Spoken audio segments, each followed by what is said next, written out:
What if I told you Jesus came to abolish religion? What if I told you voting Republican really wasn't his mission?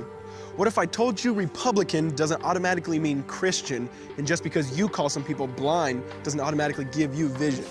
I mean, if religion is so great, why has it started so many wars? Why does it build huge churches but fails to feed the poor? Tell single moms God doesn't love them if they've ever had a divorce, but in the Old Testament, God actually calls religious people whores.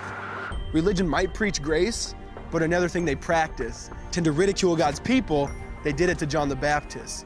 They can't fix their problems, and so they just mask it, not realizing religion's like spraying perfume on a casket.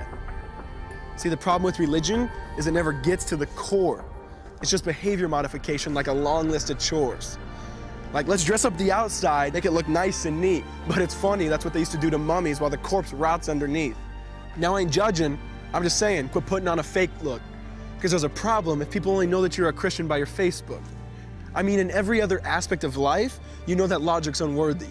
It's like saying you play for the Lakers just because you bought a jersey. See, this was me too, but no one seemed to be on to me.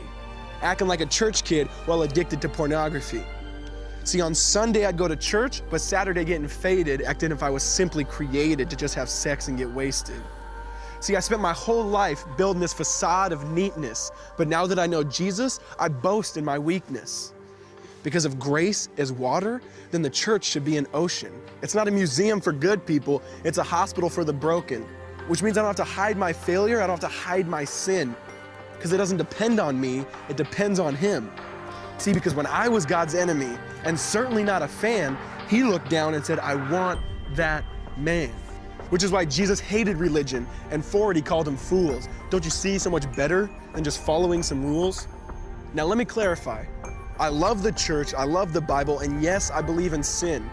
But if Jesus came to your church, would they actually let Him in? See, remember He was called a glutton and a drunkard by religious men. But the Son of God never supports self-righteousness, not now, not then. Now back to the point, one thing is vital to mention.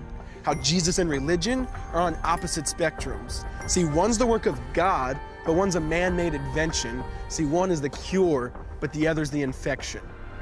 See, because religion says do, Jesus says done. Religion says slave, Jesus says son. Religion puts you in bondage, while Jesus sets you free. Religion makes you blind, but Jesus makes you see. And that's why religion and Jesus are two different clans. Religion is man searching for God. Christianity is God searching for man. Which is why salvation is freely mine, and forgiveness is my own. Not based on my merits, but Jesus' obedience alone. Because He took the crown of thorns and the blood dripped down His face. He took what we all deserved. I guess that's why you call it grace. And while being murdered, He yelled, Father, forgive them. They know not what they do. Because when He was dangling on that cross, He was thinking of you.